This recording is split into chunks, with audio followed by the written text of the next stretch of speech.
Morning प्यारे बच्चों। जैसे कि आप लोगों को पता है, मैं एनसीईआरटी का बुक बताता हूं और आज का जो चैप्टर है, आज का चैप्टर है 12.2 का हल। इससे पीछे मैंने इसका जो एग्जाम्पल है वो मैं बता दिया हूं। अगर आप लोगों ने वो नहीं देखा है तो जा करके देखिए। आइए अब हम ये क्वेश्चन सीखते हैं बिना समय को गंवाए। चलिए शुरू करते हैं इस टाइप का क्वेश्चन सीखने के लिए। इससे पीछे जो मैंने क्या किया है, पूरा फॉर्मूला और बेसिक सभी बता दिया है। तो आइए सीखिए।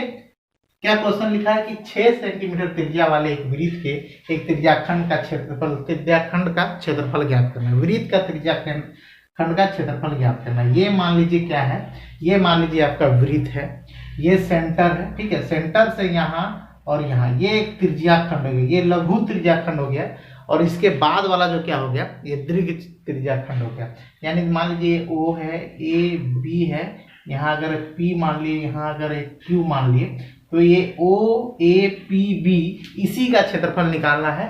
क्यों? देखिए त्रिज्याखंड है, त्रिज्याखंड अगर बोल दे तो समझेंगे लघु त्रिज्याखंड का क्षेत्रफल निकालने के लिए कहा है। जब तक कि ये ना कहे कि दीर्घ निकालना है तब तक ले हम लोग क्या समझेंगे, लघु त्रिज्याखंड ही समझेंगे।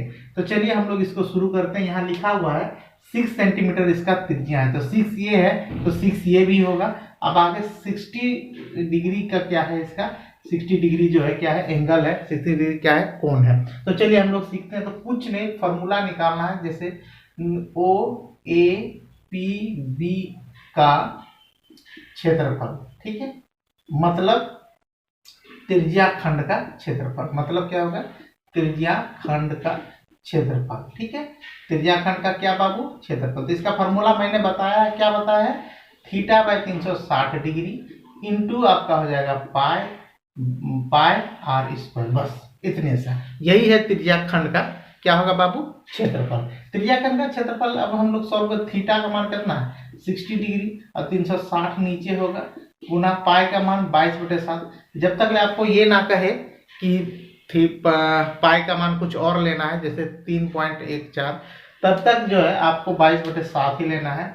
और r जो है आपका क्या है, r कितना, 6 सेंटीमीटर, मतलब r जो है कितना, 2 बार होगा। इसको काटा पीटी करिए, ये 0 0 खत्म, 6 का पढ़ा पड़ेंगे, 6 बार में 36 आ जाएगा। ये 6 खत्म, तो आपके पास आ गया 2 2 गुना 6/7। इसको सॉल्व करें, 6 दूना 12, 6 दूना 12 1 13/7 सेंटीमीटर स्क्वायर। यही आपका क्या हो गया, आंसर हो गया। इसके अलावा क्या है, कुछ नहीं है, ठीक है। यही आपका क्या हो गया बाबू, आंसर। आप चाहें तो इसको जो है और भी आगे सॉल्व कर सकते हैं, मतलब इसको पॉइंट में ला सकते हैं। 132/7 को भाग कर दीजिए 132 को 7 से, वो पॉइंट में आंसर आएगा। वो भी आंसर लिख सकते हैं, ये भी आंसर लिख सकते हैं, दोनों सही है, ठीक है। चलिए अब इसके बाद हम लोग का बारी है नंबर 2 का सीखने का। 2 नंबर का जो है, ये 2 नंबर हम लोग सीखते हैं और समझने का कोशिश करते हैं कि ये 2 नंबर कैसे बनाया जाए। तो चलिए 2 नंबर हम लोग सीखते हैं।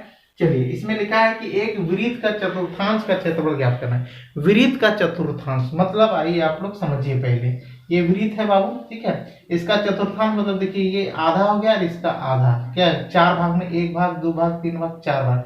इसमें से कहता है 1 भाग का क्षेत्रफल निकालना है और आपका परिधि जो है दिया गया है कितना, 22 सेंटीमीटर। तो यहाँ पे लिखिए वृत्त का परिधि, वृत्त का परिधि दिया है आपका कितना, दिया है 22 सेंटीमीटर, ठीक है। तो वृत्त का परिधि होता है 2πr, फॉर्मूला होता है 22। ये कटेगा तो कितना होगा, 11 होगा, यानी 2 का पढ़ा 11 बार पढ़ेंगे 22 हो गया। पाई का वैल्यू 22/7 रखिए, r या 11, ठीक है। 11 का पढ़ा पढ़ेंगे तो 11 दूना 22, यानी r बराबर हो जाएगा 7/2। ऐसे पलटेंगे तो r बराबर क्या हो जाएगा, 7/2 होगा। ऐसे पलट दिए तो इसको सॉल्व तो कर ही पाएंगे ना। जैसे 2/7 है, गुना के रूप में, उस पट्टी जाएगा तो भाग के रूप में हो जाएगा, यानी 2/7 जो है 7/2 हो जाएगा। ये सेंटीमीटर r निकल के। अब आगे क्या क्या है, चतुर्थांश क्या निकलना है, क्षेत्रफल। तो देखिए इस पूरा सर्किल के, यानी वृत्त का जो क्षेत्रफल होता है, वृत्त का क्षेत्रफल होता है आपका, ये होता है पाई r स्क्वायर। इसका चतुर्थांश बोला है, यानी कि 4 भाग, तो पाई/r में क्या के 4 से भाग कर दीजिए। पाई का वैल्यू 22/7 बाबू, ठीक है। और यहाँ पे r का वैल्यू जो है 7/2 है, तो 7/2 कितना बार लिखेंगे, 7/2 2 बार लिखेंगे। नीचे 4 है, नीचे 4 यहाँ लिखे। इसको सॉल्व करिए, ये 7 खत्म, 2 का पढ़ा पढ़ेंगे, 11 गुना 22। अब हो गया क्या आपके पास, 11 गुना 7 बटे 2 गुना क्या बन जाएगा आपका 4 दूना 8 और 8 दूना 16। यहाँ पे देखिए 4 दूना 8 हो जाएगा, तो 1177 बटे 4 दूना 8 सेंटीमीटर स्क्वायर। ये हो गया आपका दूसरा नंबर का आंसर। ठीक है, आपका दूसरा आंसर आ गया। पहला आंसर देखिए ये है, यहाँ पे आ गया 132 बटे 7। दूसरा का आंसर क्या है, दूसरा का आंसर है 77 बटे 8 सेंटीमीटर। ये रहा 2 क्वेश्चन। चलिए अब आगे हम लोग कुछ और नया सीखते हैं। 2 से आगे तीसरा नंबर, ये तीसरा नंबर क्वेश्चन है और ये चौथा नंबर क्वेश्चन है। दोनों को सीखते हैं और समझते हैं कि कैसे सॉल्व किया जाए। क्वेश्चन पढ़िए, लिखा एक घड़ी की मिनट का सुई जिसका लंबाई जो कितना है 14 सेंटीमीटर। घड़ी कैसा होता है, घड़ी अमूमन क्या होता है वृत्त साइड का होता है, सर्कल का होता है। तो देखिए मान लीजिए ये घड़ी है, ठीक है। घड़ी में कह रहा है कि मिनट का सुई की लंबाई 14 सेंटीमीटर है। इस सुई द्वारा 5 मिनट में रचित क्षेत्रफल ज्ञात करना है। तो मान लीजिए ये घड़ी है, ठीक है। यहाँ पे 12 बजा, 1 2 3 4 5 6 7 8 9 10 और 1 11, ठीक है बाबू। और यहाँ सेंटर में, ठीक है। वृत्त में भी ऐसा ही होता है। अब कहता है कि मिनट का सुई 1 चक्कर लगाता है, ठीक है, तो 5 मिनट में। तो मान लीजिए कहता है एक घड़ी का मिनट की सुई जिसकी लंबाई जो है 14 सेंटीमीटर है, इस सुई द्वारा 5 मिनट में रचित। 5 मिनट मतलब देखिए यहाँ से इतना हुआ, यह तो यहाँ से इतना हुआ, इस दोनों के बीच में कितना 5 मिनट है। समय कितना है बाबू ये दोनों के बीच में 5 मिनट, क्या है 5 मिनट है। और कहता है इसका लंबाई कितना है 14 सेंटीमीटर, ठीक है। इसका लंबाई कितना है 14 सेंटीमीटर मिनट के सुई का।